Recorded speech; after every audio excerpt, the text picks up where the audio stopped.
I didn't really understand forgiveness until I got divorced. It's used inappropriately. It's used appropriately. It's used semi-appropriately. It's all over the board. Forgiveness is the Christian F word. What I've learned is forgiveness, insight, and understanding has nothing to do with anybody but you and God. That's it.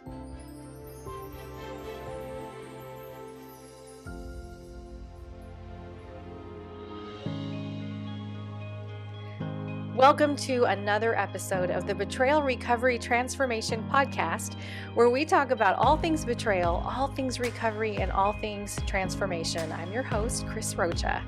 Today, I'm welcoming back my friend Andrew Arthur from Genesis Christian Mediation.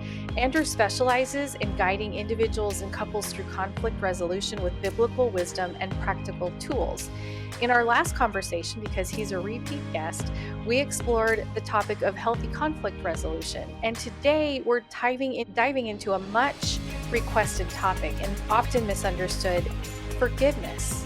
What does it really mean? What are some of the harmful misconceptions around forgiveness? And how can a betrayed spouse navigate forgiveness while still maintaining healthy boundaries? Andrew's here to have a conversation to help us untangle these questions and bring clarity to this crucial part of our healing journey. So welcome back, friend. Nice to see you, Andrew. Oh, great to be back on here, Kris. Thanks for having me. Absolutely. So we just had a great conversation pre-roll about some of the nuances of forgiveness.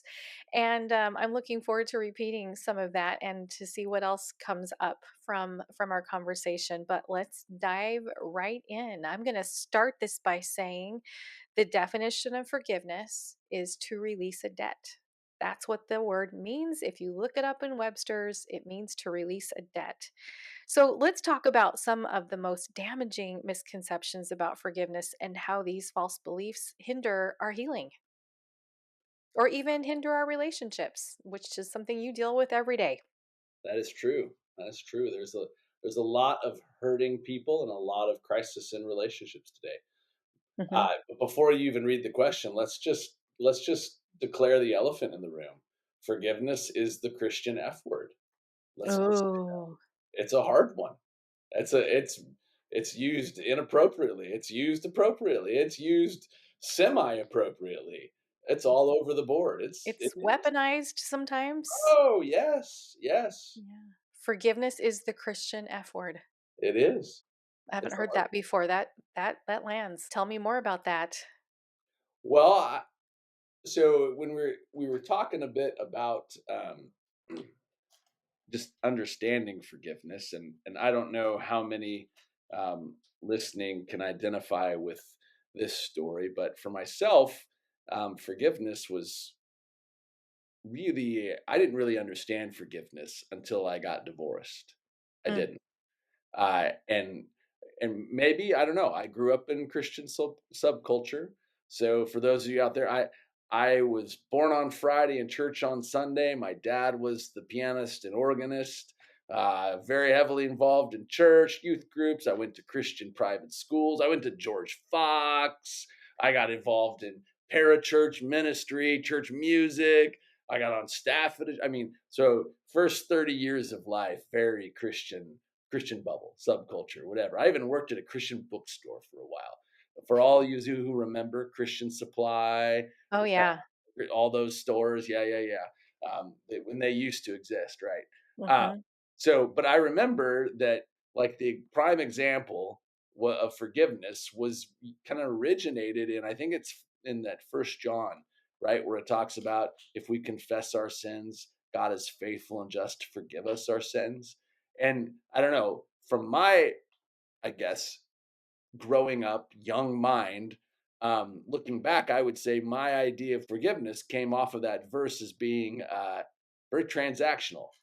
I tell God what I did. God, I did this wrong. I ask God, forgive me. God Hmm. forgives me. Boom. It's like going to Starbucks or getting your Starbucks app and putting together a mobile order. You push those buttons, you hit submit, You drive in, go to the Starbucks, walk in the door, it's sitting there on the counter waiting for you, It's right? like a conveyor belt concept. Oh, it is. And from God's perspective, that could be true. I don't know. But for me, that just showed I've learned looking back at that I had a really shallow understanding of just what it is to have a forgiveness mindset, what forgiveness actually means. That forgiveness was more for the person who's been harmed, or Mhm. in this case, who have sinned, than it is for the person who you harmed, right? Mhm. Right? It's very difficult. It's meant more. I've learned more for me when I've been harmed than it is for the person who harmed me, right? Mhm. And I Mhm. and I also learned how little they have to do with it.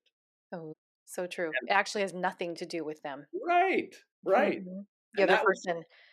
revolutionary for me, groundbreaking, huge Mhm. change. Mhm. I did a little research on why it's so hard for people to forgive sometimes. And you just kind of touched on one of them. And that was a belief that holding on equals control. Um, and a sense of justice not being served. But you just said we're talking about that forgiveness actually has nothing to do with the offender. It's actually for the person who was offended. So, another reason why it's hard to forgive is there's unresolved anger and resentment. So, it seems like in forgiveness, oftentimes there's such a huge focus on the offender. Well, they haven't done this and they haven't done their part and they haven't confessed that what they did was wrong. Like, as soon as they apologize to me, then I'll forgive them. I mean, that's how I've always grown up thinking about it. And come to find out, what you're saying is true. And biblically, it's true that it has nothing to do, there is no part that needs to be met on behalf of the offender for us to forgive. There are some things that we can talk about later that might be wise. But forgiveness is often a process, right? And it has nothing to do with the person who is out of bounds. Right. It really doesn't, and I think that's just a mind bend, right? Because when we can be free of the requirement that the other person has to place something in the forgiveness process, then that is such freedom. It brings a lot of freedom. There is so much freedom. The thought of having to wait for someone else to perform some sort of a task or have a heart change and then have evidence of that come out, the thought of having to wait for that for who knows how long just sounds like prison to me. That's because we have no control over that. And what a horrible thing that would be. And what a horrible existence that a lot of people are living. I have done that before. Oh, I'm not going to forgive that person. I'm not going to release that debt. I'm not going to let them off the hook until I see this behavior, this behavior, this behavior. Till I see fruits of a heart change, then I'll forgive. And Right. yet that's not what the requirement is. Right. And that can be really triggering though. Like if you're coming off of things like betrayal, a divorce you didn't want, parenting choices that you didn't agree with, Mhm. finances that weren't managed the way you hoped, or Injustice, injustice, right? theft. Uh-huh. Right. All kinds of things. And that can be triggering because when you're hearing about, like, well, some of the thought out there is, um, could I forgive too soon? Could do I have to forgive? Mhm. Like, well, what is forgiveness? Does that just mean I'm condoning or agreeing with the behavior that they did, right? If I'm forgiving, am I letting them off the hook? You mentioned control earlier, right? Yeah. And there's Mhm. all these things, these stigmas that are assigned to forgiveness, and rightfully so, because we've all heard the pastor or the lay leader or the wise mentor tell us the first thing we need to do is forgive. And that can be tone deaf, right? Yeah. That can be rough, especially if Very, we're not as betrayed spouses, which is right, our main audience, especially if we're not feeling safe or we don't know what all has happened. We haven't had that therapeutic disclosure yet. one of our previous guests has said in regard to forgiveness, first we need to know what we're forgiving. In order to release the debt, we have to know what the debt is. True. Mhm. There's a great therapist, and I hope I don't butcher his name, Dr. Terry Hargraves. He founded a modality of therapy called restoration therapy. It's one of the newer modalities. I would say it's kind of a, I don't know, close cousin to EFT, which is emotionally focused therapy. Um, so uh, in that model, restoration model, they have a wonderful um, process or idea or diagram of forgiveness that the first time I heard it, I was just blown away. And then I got permission from a therapist that I work closely with to adapt some of that if to kind of tweak it a little bit for a mediative perspective because mediation is different from counseling. We work together, but we have different goals, right? Hmm. And I love in that model that the first kind of, if you think about what it means, if we take forgiveness out of the transactional zone and we talk about what does it mean to actually commit to a forgiving lifestyle or as a value, where Mm. do I begin? And in that model, they talk about this concept, this space of the first space of forgiveness called insight, Okay. right? And all we're doing in the insight phase is really we're one because we've committed to forgiveness as a value or can mean that lifestyle. We at first we know forgiveness matters. We're not setting it aside. We're not um, allowing seeds of bitterness, revenge, spite, all those kind of things to take root in our hearts, right? Forgiveness is matter. I know that I'm on this journey that I'm going to get there and I'm starting it. Like in the moment that we've been wronged, uh, forgiveness begins. And if we believe in it, it begins in some way. And remember, for those feeling triggered, we are not talking about a transaction. We're talking about a mindset, Mhm. something that has nothing to do with the other person. This is Kind of in like our a heart posture. core value, Core value. Okay. right? So we know this is who we are. And so Mhm. we've been hurt. And because it's our core value, forgiveness is part of then how we walk this hurt out. And so then in that, we got to know it's a core value, right? We have to assess in that insight place. We are assessing what happened, the impact. We are a, we are taking steps or moving to address that Okay. inner pain, right? Again, nothing with the other person. This is us and God and our core values, our principles. So we got to, okay, we need to address this. How are we going to work on our hurt, our pain, our inner self right now? And the other piece is you start developing acceptance. And acceptance can mean like, I accept this happened to me. Because what do we know? Grief, first stage, what is that? Oh gosh, what is the first stage? Denial, It's right? denial. Yeah. Right? Well, it's true. When we're hurt, that grief, I can't believe this happened. This didn't happen. I remember fighting against divorce for months. Mm. And I'm not saying that I shouldn't have, but part of that was grief and like I was like, this is not gonna happen to me. This isn't Yeah. me. We hear people say, we being Jen and I hear people say a lot, I don't want this to be my story. And so there's a resistance and a fighting against what's Right. coming.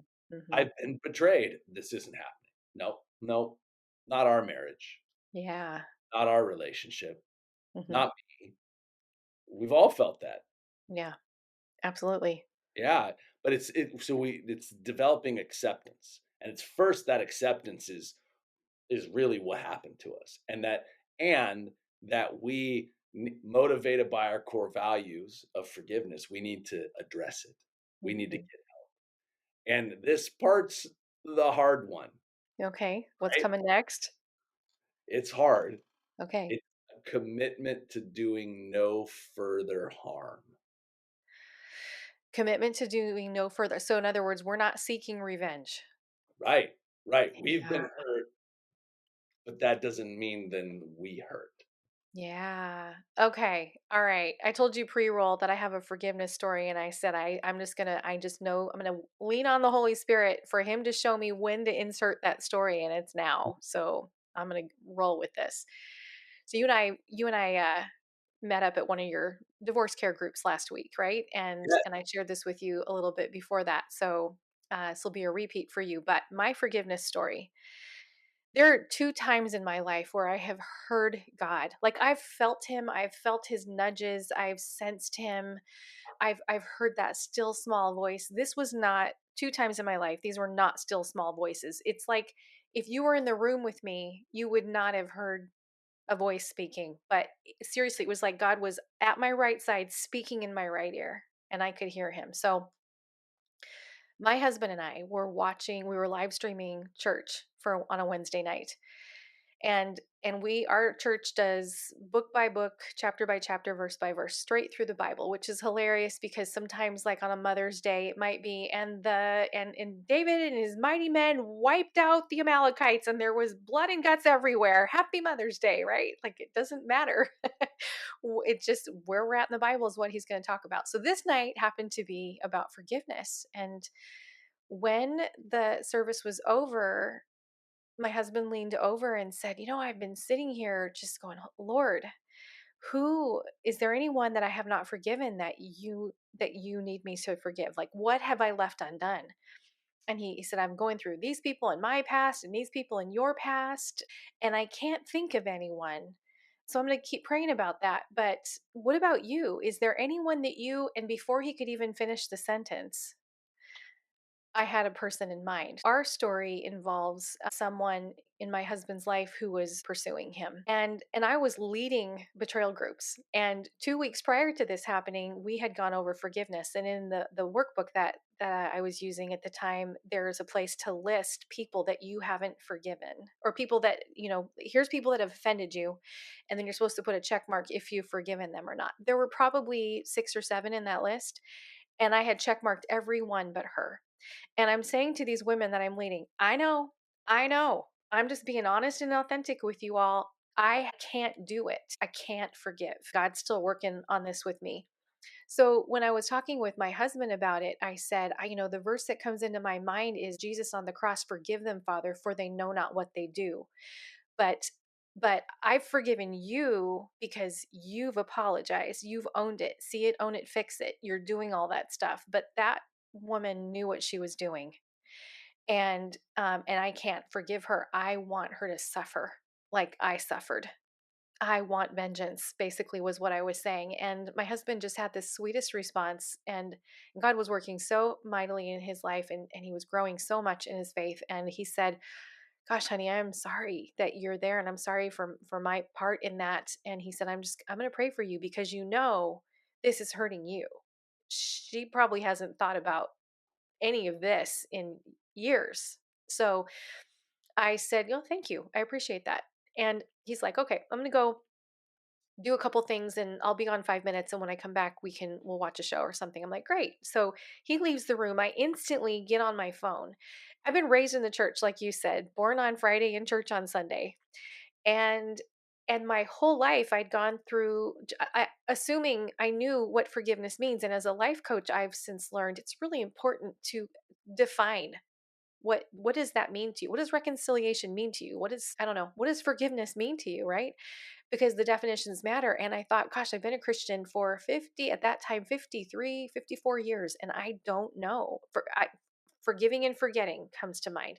The verse, as far as the east is from the west, comes to mind. That's God talking. This is how far he's removed our sins. So if I'm supposed to be like Christ, aren't I supposed to be doing that as well? Forgiving and forgetting? And so I got on my phone and I looked up the definition of forgiveness, and it said to release a debt. And I loved that because it's acknowledging that a debt is owed. It's not minimizing, it's not denying, it's not blame shifting, it's saying to release a debt. So I said, okay, Lord, okay, I like that. All right, I can do that. I can release the debt. And I swear I heard God say, good, because the debt isn't owed to you, it's owed to me.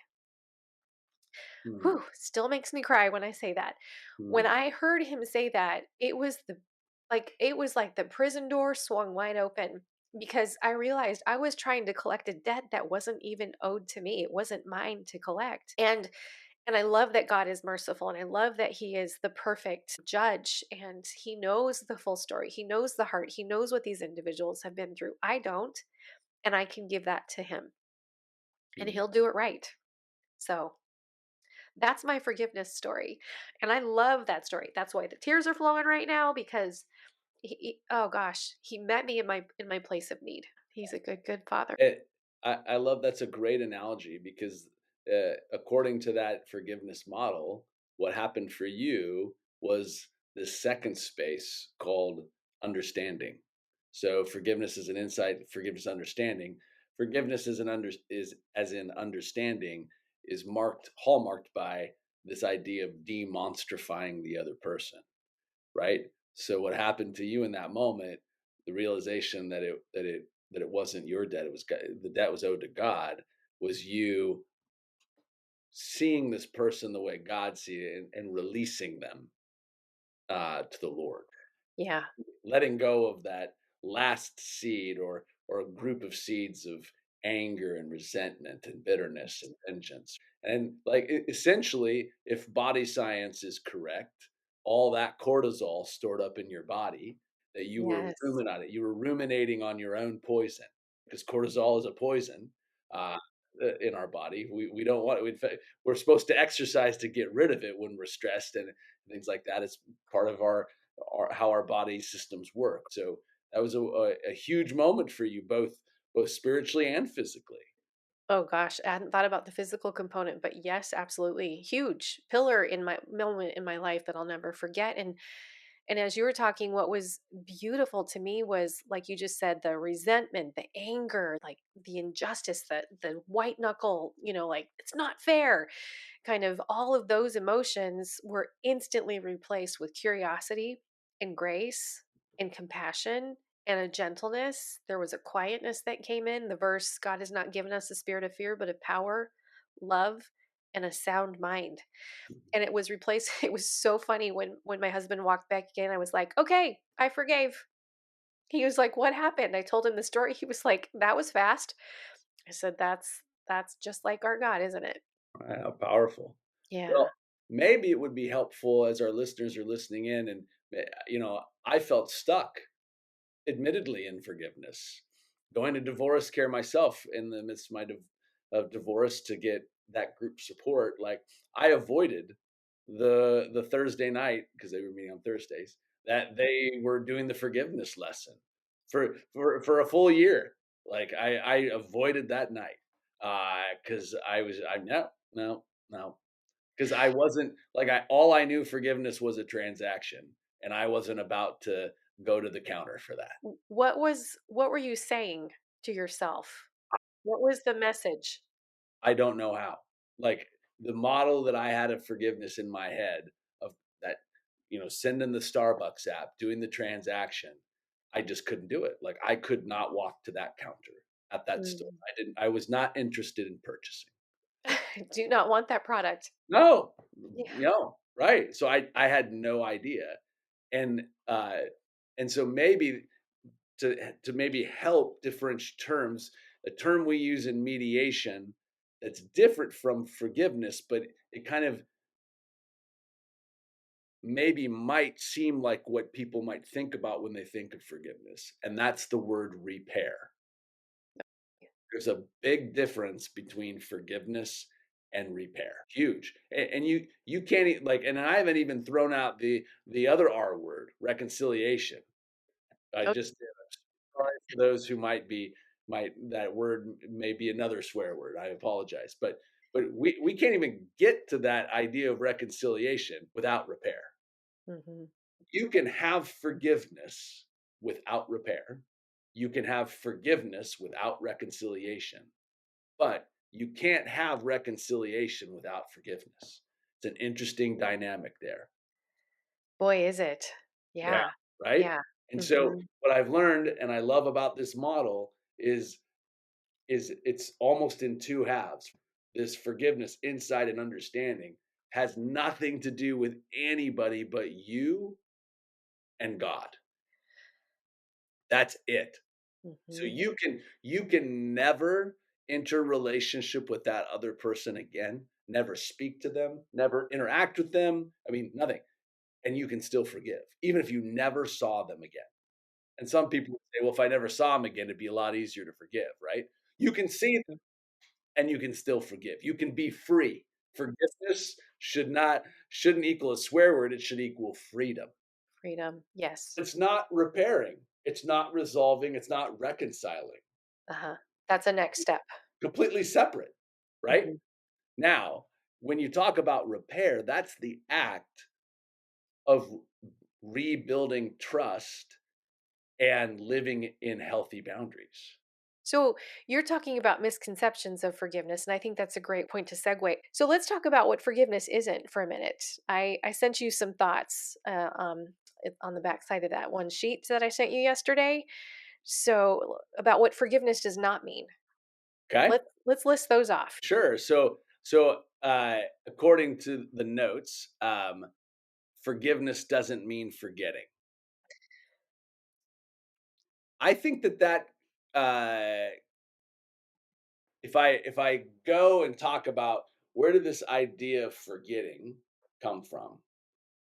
Well, this idea far as the east is from the west, and some of these things like this removal idea, I think that was backlash. I can forgive, but I'm not forgetting. So first I would say it doesn't mean forgetting. Well, but it could. I think eventually it does. It could. We do forget when we release. But but again, if we talk about forgiveness and we talk about reconciliation repair, like Hmm. if you do forgiveness and you don't have the repair reconciliation, I think it becomes harder. I don't know if you can forget. It becomes a lot harder. You can be released of it, but it's still a memory, right? It's a caution. It becomes one of those cautionary tales in your life, right? Okay, I learned from that. I I'm not I'm not emotionally impacted right now. I've been able to forgive and move forward, but I remember that because I've learned from that, and I'm not going to do that again. Yes, it's a personal limit situation that comes into play. It's a boundary issue. Right. We can forgive, and then in order to, um, we've said it before on the show, boundaries keep love in, not out. Boundaries equip us to have relationship with others. They don't, it doesn't stop us from having a relationship with others. So the boundaries, and we'll get to that, we'll talk about boundaries here in a little bit, but we can have boundaries in place. But the analogy that comes to mind is I think about forgiving and forgetting. So Kris, gosh, up until about 53 years old, when God spoke to me and taught me what forgiveness was, I have this picture of, you've seen it in comedy movies where people are shoving so much into a closet and they have to like back their way up to the door to get it to shut. And then when someone inadvertently opens it, it all comes spilling out. That's kind of what I was doing with offenses. I was shutting it behind a door, and it wasn't that I was minimizing. I did that too, but I would just put it somewhere where I couldn't see it. I would deny it, kind of. I would try to like, oh, I'm going to just control that thought and not think about that because I forgave. And that's not what forgiveness means. We do, I think that the beauty of it, like you said though, is that when we forgive sincerely and we let the Lord lead us in that core value, like you were talking about, that's one of the blessings, is that the memory does fade sometimes, or at least it becomes far less painful because I think we're grounded and centered. I think it changes. It becomes Yeah. right. Say that again. Reformed. Forgiveness reforms our memories and reforms not it doesn't take away what happened, but it Hmm. changes the way you look at it and experience it currently. Amen. God is the God of reformation, right? We're constantly going through divorce, huge reformation event in someone's life. Betrayal, huge reformation. Hmm. We're faced with we're never going to be the same. So what are we going to do with that? Hmm. What are we going to allow us to form us from that moment? And Yeah. that's why that core value of forgiveness, even though it's not what sometimes churches and institutions want us to do, forgiveness is the thing that we can choose to help reform us into who we really want to be. It helps us stay aligned with our core values of Mhm. our beliefs of who we believe ourselves to be and how God sees us. You're speaking my language. I know Absolutely. it's And so it's hard, right? And as we let go and we step into that forgiveness, my experience has been my hands are free, my mind is free. I've got capacity and space to do good things, to do what I'm supposed to be doing here on this earth instead of getting all tangled up in looking for revenge. So, okay, so the next one was forgiveness does not mean minimizing or excusing the offense. So, that's one of the reasons I found that people struggle to forgive is because they fear that it's giving up control. Right. Well, Yeah, there's a whole list of these that are, I think, all kind of connected. It doesn't mean minimize it. It doesn't mean there's no consequence. It doesn't mean that I have to feel okay about it.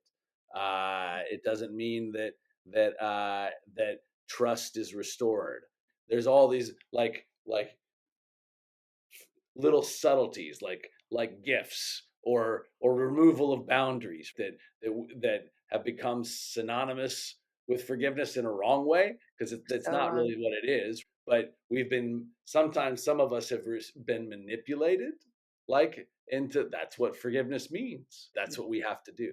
Well, it's not true. So that's the difference, again, highlighting these words forgiveness and repair.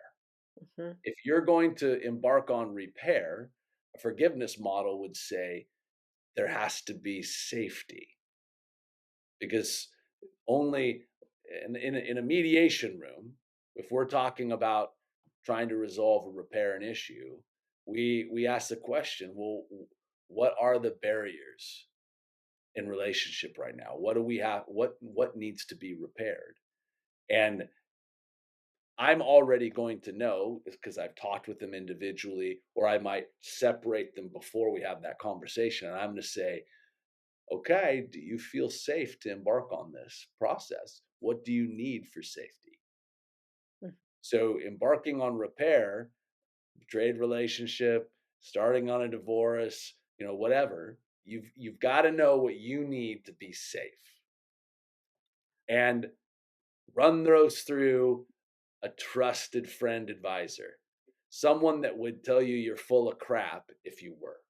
Because that's where when we talk about releasing the debt, sometimes our boundaries are actually attempts at revenge or anger or getting even, so like score, like okay, or naming the consequence. It's not We're not allowing natural consequence. We've decided what the consequence should We're be, punishing. and that's because we're human, right? And so we need somebody to say, you might be punishing them. You might, have you Mm. thought about this?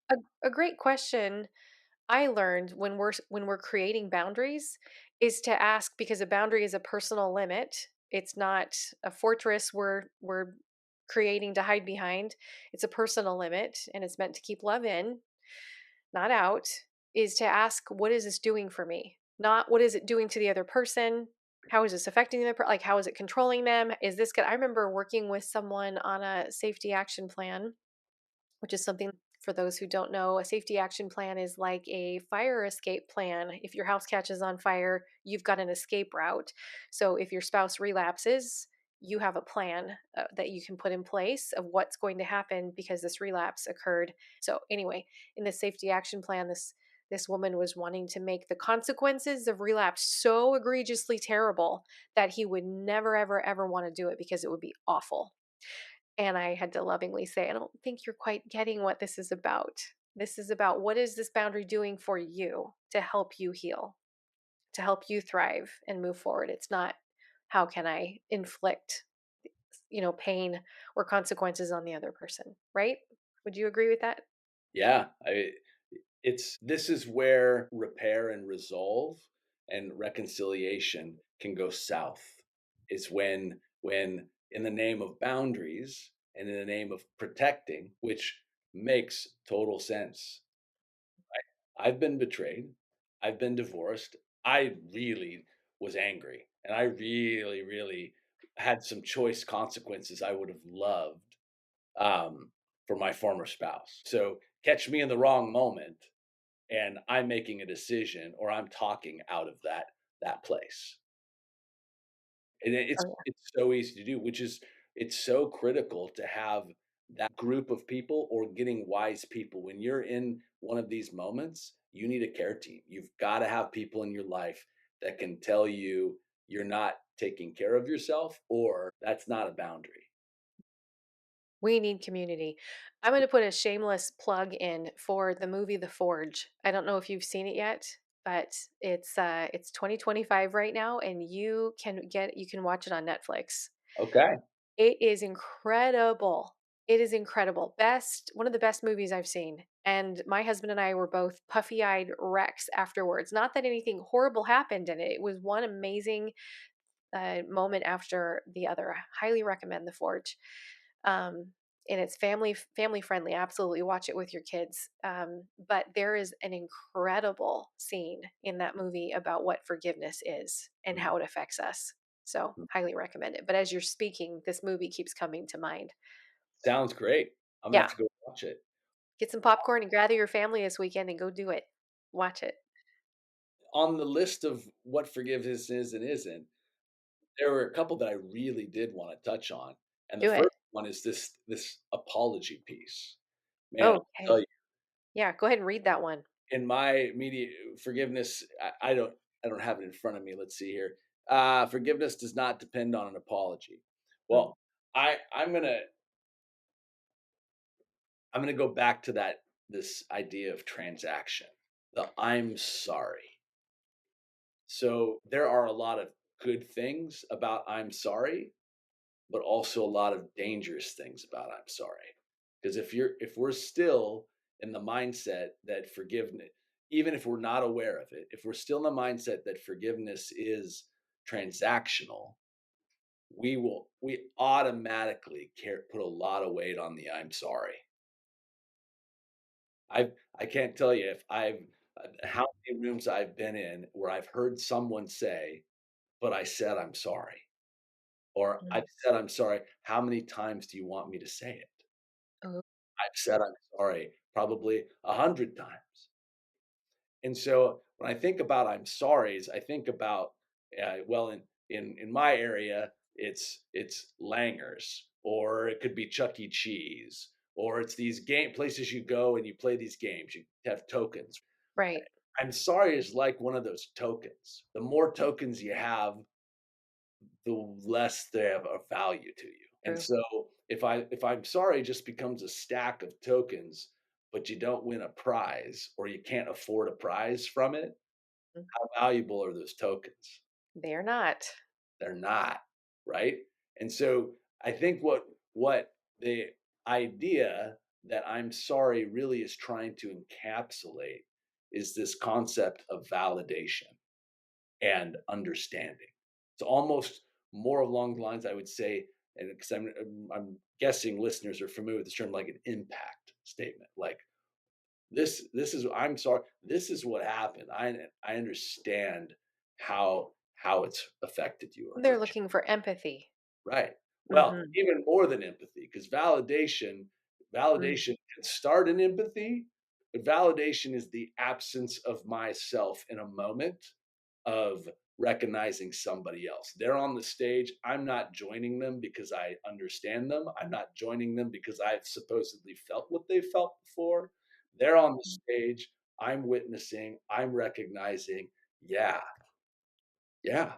Wow, okay, See, that's educational. I have not heard that I see. description of validation before. Validation, it can have empathy and sympathy in it, but in itself, it's supposed to be like, you don't need to get on stage with them. It's void of us, and it's all about the other person. All about the other person. It's the acknowledgement of someone's outer or inner, right? Whatever is Okay. being addressed in that moment.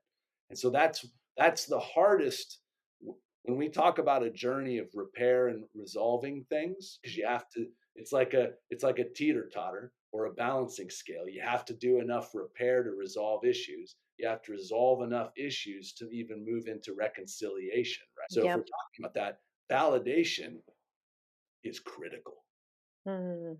Hmm. And Is- then what happens in the meantime? I mean, we can forgive and not receive validation. What do we do with that longing that we have when we're We not receiving it? we that's again, that's that place where it's us and God. So we're asking the question, Lord, what's going on in here? I'm looking for something still. What what do I need from you in this moment that I'm looking to fill somewhere else? Because frankly, that the somewhere else may not be safe. Again, safety, got to have safety, right? So even though if we're longing for it, it may not be safe to have in that place. It could Mhm. cause, again, further harm. Yeah. We this whole process in this forgiveness lifestyle is that we're committing to further harm. We got to watch out that we're not harmed further, and we also have to watch out and be aware that we're not harming someone else. Even the person that didn't do the offending, we can still harm other people, right? Kids are a great uh, this a great example in divorces. It may be difficult, or we may be avoiding the person that harmed us, and hey, whatever. But how we're dealing with it and going through it, we may be indirectly harming the children around us. The shockwaves go out Right? farther than we can imagine. Ripples. Sure. Yeah. Okay, what else on this list stood out to What you? about reconciliation? Let's talk I think about it that. was doesn't mean automatic reconciliation. So true. And that's that. If we think forgiveness equals reconciliation, then we're back in that transactional model. Yeah. Forgiveness does not equal reconciliation. So that ties in with that safety conversation that we're having. Right. So, right, I just want to highlight that forgiveness does not equal reconciliation. Reconciliation comes through creating healthy boundaries. It comes through good communication, and the phrase "believe the behavior, not the words" comes to mind.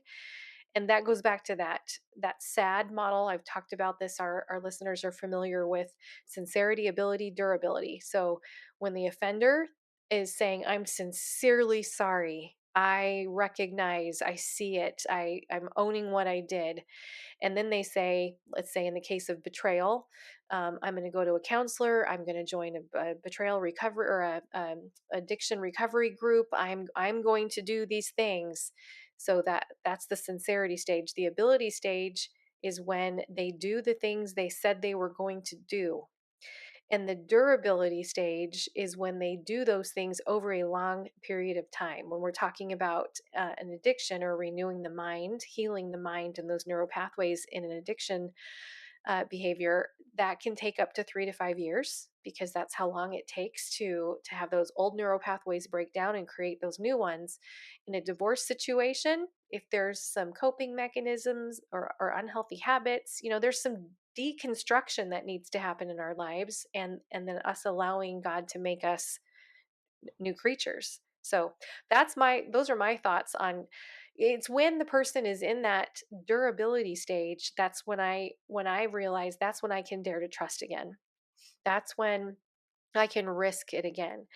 But and that's when reconciliation can then maybe take place in certain, and there are areas that I reconcile with someone who's offended me, they're maybe on a more surface level, and then maybe a medium level. It's the deep levels that take the time. So you are the conflict expert. What would you add to that about reconciliation? I think that's a great model, because you're talking about the exchange of repairing and then resolving issues, and you can't do that without accountability. You can't do that without follow through, consistency.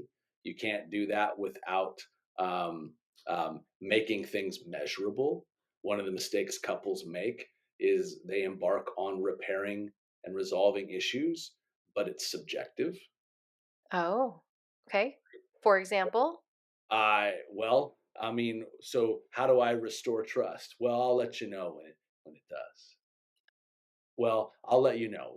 We're gonna have to work on it. Okay. Well, let me help. What are you needing? What would look like? What would trust look like? I just had a session with a couple where we walked out.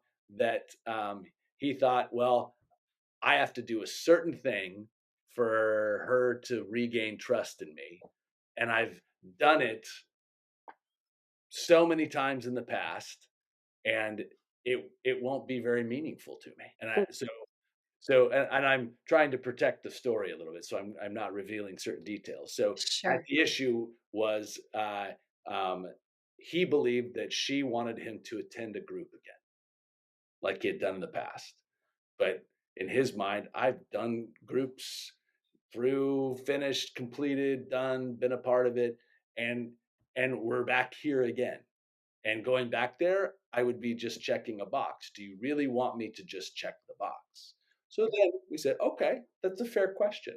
That Is is. this really trust building for you?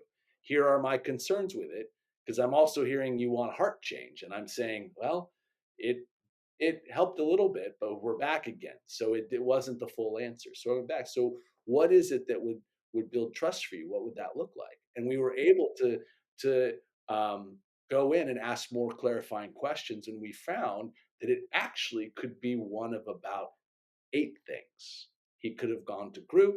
He could have gotten with like a CSAT or a specialized counselor. He had never done that before. He even attending. There was this recently on last week. Actually, no, it ended. It ends tomorrow. There was this huge The online trail, Betrayal Healing Conference with Tammy right? Gustafson. Yep. Right, and he found out, oh, I could get the access pass and watch these videos. Uh, All year long. trust.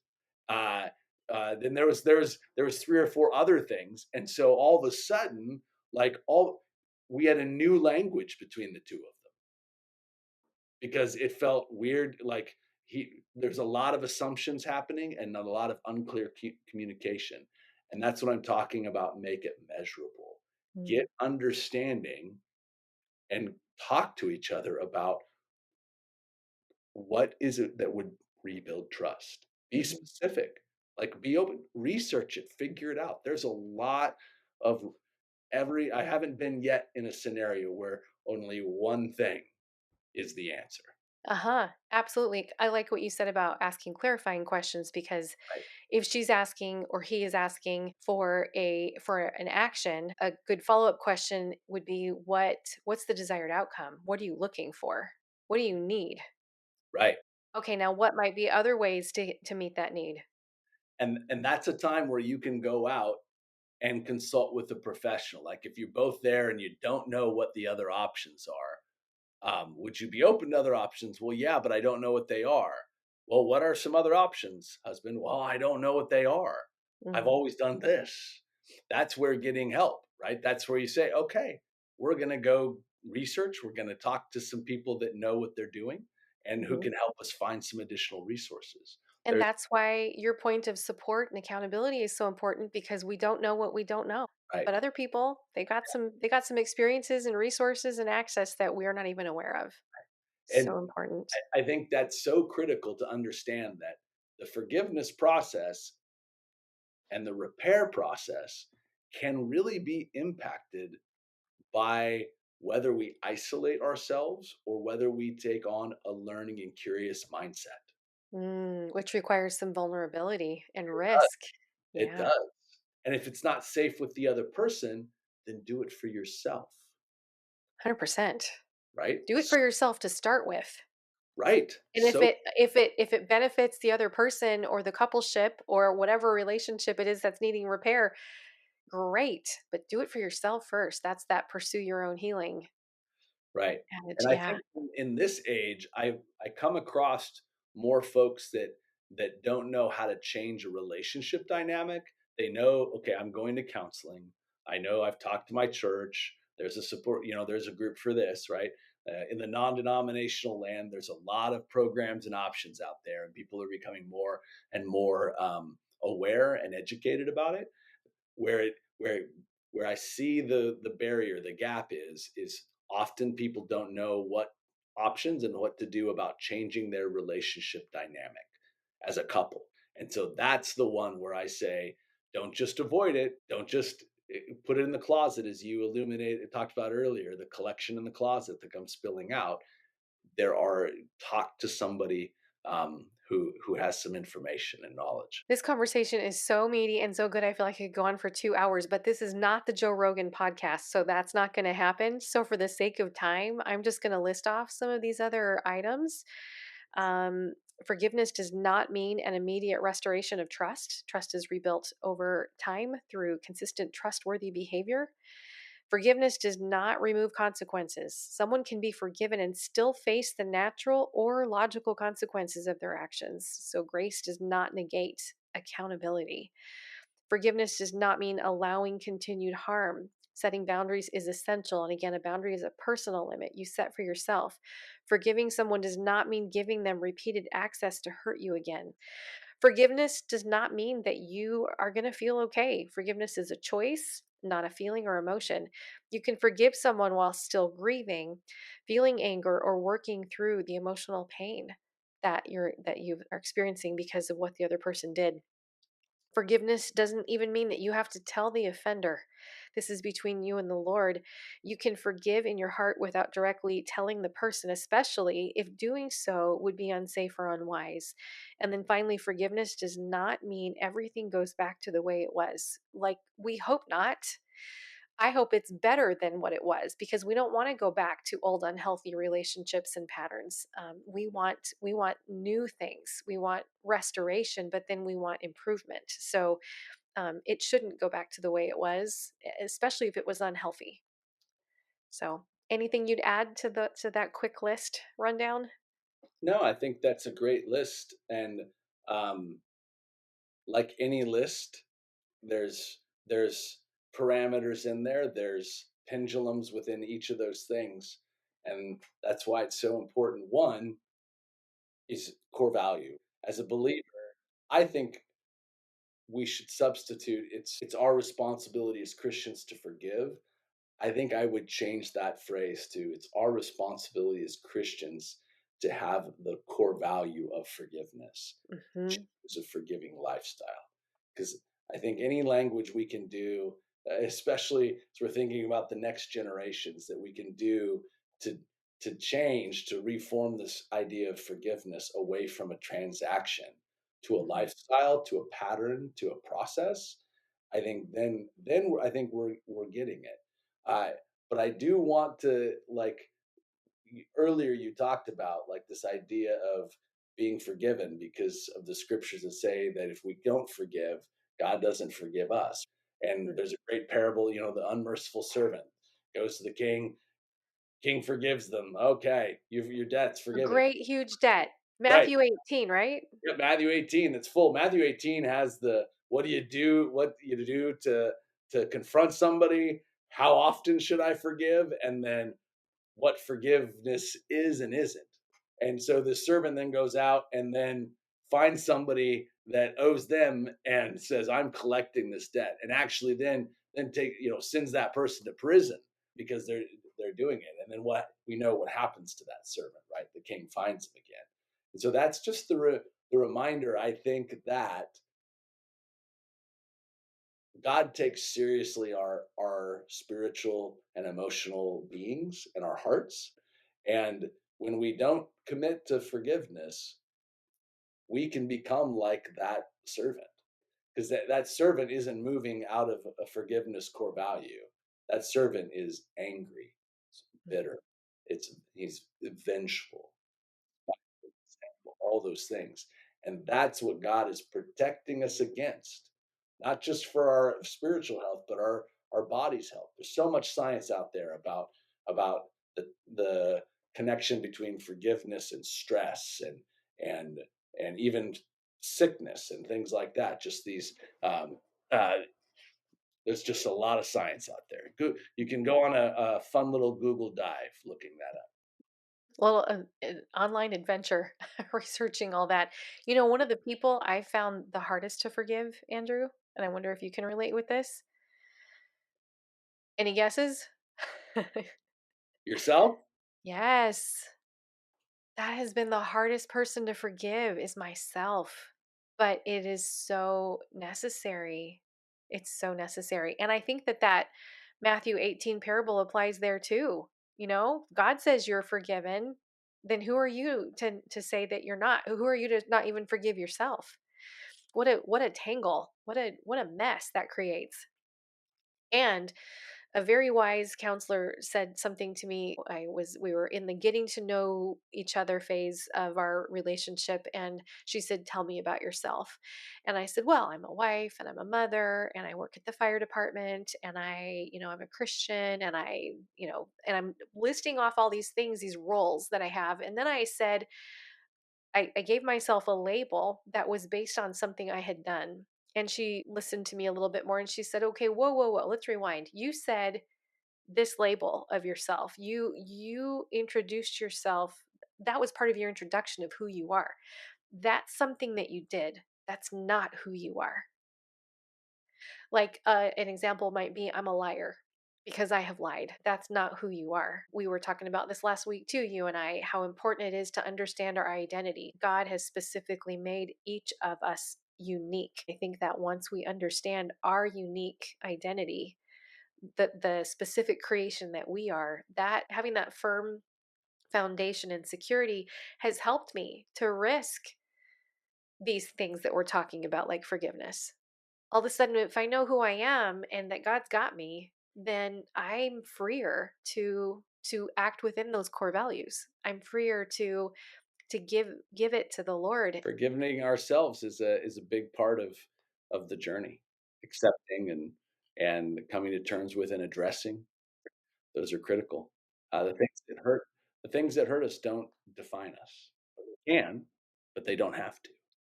Yeah. Accepting God's forgiveness too and realizing we have nothing to add to that is huge too. Because if I can accept God's forgiveness of me, then I find that easier to forgive myself. Right. Yeah.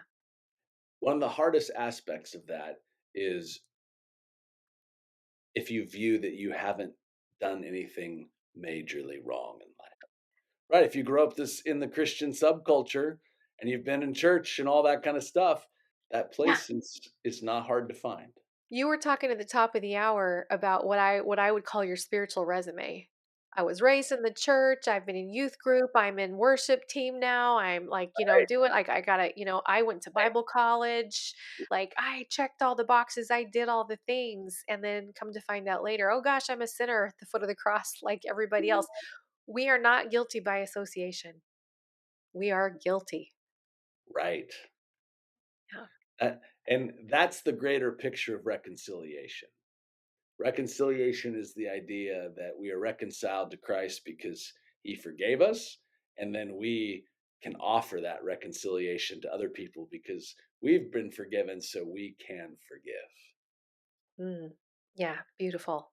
Okay, Andrew, we've talked about reconciliation, what forgiveness is and isn't, why it can be hard to forgive sometimes. We've talked about biblical forgiveness versus cultural forgiveness a bit. But I'd love to wrap this up with a little conversation about, let's say, okay, someone is forgiven, they've talked to the Lord, they've released the debt to him. And now we keep talking about establishing safety, and that includes boundaries. So, in your practice, as you're working with couples, when someone forgives, what does establishing that safety look like? What happens after the forgiveness when your situation still isn't secure? So, how I would answer that is in the work that I do in helping people save their marriage, we it's a term called therapeutic separations. Usually, those people are wanting to forgive, right? It's really hard, as you know, when you're in the moment and in the thick of navigating betrayal or navigating relationship difficulties or differences of opinion or irreconcilable differences, whatever it is. When you're in the throw of that, it's hard to know that, oh man, I've forgiven. I'm there. You're making a choice because you still want to see the relationship work or you're committed to it potentially working. And so you're like, okay, so what are the next steps? Well, the first thing that we talk about is setting up a plan for the kids, setting up a plan for your finances, making sure some of the operational, because that's what really mediation is geared toward, unlike counseling, is really addressing some of the emotional help, the deeper emotional help areas. We are in the operational world. In how are you talking to each other? How are you listening? How are you making decisions? What are your boundaries of of navigating normal life? How are you parenting? All those things. And so what forgiveness plays out is coming up with a plan around those things. How are we going to operate? So if someone's out there listening and they're thinking, well, I've got this is the main issue between my husband and I, or my wife and I, well, it would be first answering the question is, what's the change that you're looking for? What's your hope here? And if you can identify and articulate what your hope is there, then what are the barriers? So hope, then barriers, and then what can we do to remove the barriers? What are our options? No bad idea. What are our options to remove these barriers to change? Because that's how change starts. First, identifying that you want something different, and this is what different would be. Then it's what's in the way of that different. It can be behavioral, it can be circumstantial, it can be financial, whatever. And then it's what are the options to get rid of that or to change that. If you can articulate those three things, then it becomes measurable, trackable, and and changeable. Yeah, that's good direction. Thank you. Um, okay, so let's say there's a situation with the betrayed spouse. Mhm. They've chosen to forgive the addict. And now they're living in the same household, let's say. So forgiving doesn't equal reconciliation. So she's released the debt, and now they've got to move forward with routine and life. What I'm trying to get at is if a wife has forgiven her husband, how But does she? I would maybe alter the language of that. If the wife is moving towards forgiveness and then wanting to know how to repair, then It's more, yeah, repair, but it's that safety factor. Mhm. What's the next step after, like, she forgives and now, but she's still not gonna open the gate up and let him in? so what I'm hearing you say is, Mhm. what about the spouse that has decided to move towards forgiveness? And they're still in the home with this person that's hurt them, and they may be continuing to hurt them through betrayal, pornography, whatever. Right? What do I do? How Yeah. do I move towards safety? Well, that's a great question. The first question is like, are you toxic? And what I mean by that is there high conflict? Is this spilling out into the home over the children? Is are you guys having space issues? Like you're in the bedroom, the bathroom, you've closed the door, and he doesn't knock, or you don't knock, and there's blurry on privacy. Have you established boundaries, and are boundaries being observed? If the answers to those things are no, they're not being observed. Yeah, we have a lot of conflict. The kids are showing signs of distress. Then, unless resources are not, unless you don't have the resources to do it, I would strongly consider working with someone like myself and a counseling team or whatever, um, doing an out of home therapeutic separation to bring equilibrium, to bring safety, to bring pause, to bring focus, to bring to help boundaries, right? Mhm. Those are needed. Now, if you don't have the resources, then you can still work with a team to kind of promote these things. But at some point, if boundaries can't be observed and safety in the relationship for either party and for the kids can't be found, then I'm I would say, professionally speaking, you're looking at an out of home separation because you just can't, if you can't manage the in home and stay healthy. Thank you for answering that question. That's perfect. So, in closing, then, what would you say to the person, particularly women, because that's probably 80% of our listening audience is women? What would you say to the woman who is moving toward forgiveness, but she's afraid? She's something holding her back. She can't. just can't quite take that step. Do you have a word of encouragement for her? Yeah. Um, well, having been betrayed myself, my gut reaction is to say, get in the bathtub and listen to It Is Well 100 Mm. times in a row. But outside of that That's some advice, good self-care right there. that's right there. I would say have mercy on yourself Mm. and wash yourself in the prayer of Lord, have mercy on me. Lord God, Lord God, creator of all things, have mercy on me, your daughter. And just washing in that prayer and then looking at the world around you through mercy. I, I'm a big fan of the Beatitudes. And there's a great podcast. I'll throw out a plug for Tyler over at Bridgetown Church in Portland. You can go to the Bridgetown podcast and listen to the Beatitudes.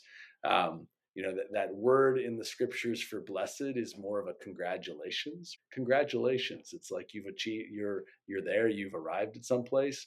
Mm. And the poor in spirit, the merciful, God says, congratulations. Why? Because you're experiencing the kingdom.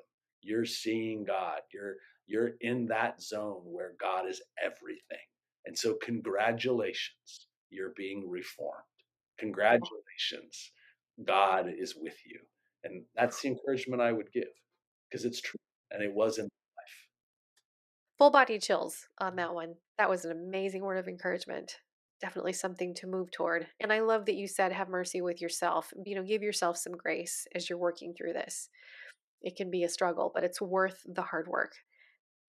Andrew, thank you for such a great conversation on forgiveness. This was so powerful. It was lovely. I love hanging out and chatting with you anytime I get.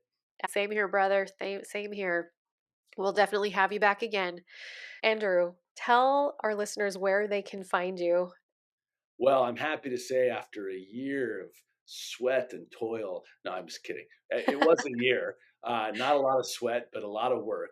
We finally got our website up and ready for action. GenesisChristianMediation.com. A lot of stuff on there, a lot of ways you can find help, ways you can find us. Check it out. We think it's pretty cool. I have checked it out. It's a gorgeous website, very intuitive, very helpful, and you've got some great resources on there. Well done, whoever your web designer is. So, and I do highly recommend Christian Mediation. And unless you think, as I did before I met Andrew, that a mediator is a person that helps you settle your divorce. That's part of what you do, Andrew, right? But you also It help is. with conflict resolution. You help people settle issues. You help people steer away from divorce. Right? We actually do more work in helping separations and managing separations in home and out of home, called therapeutic separations. We do far more of those than we do divorces, and we work with counseling partners and churches all over the country. Excellent. So glad that you and Brian are there doing what you do. Thanks for saying yes when God called you.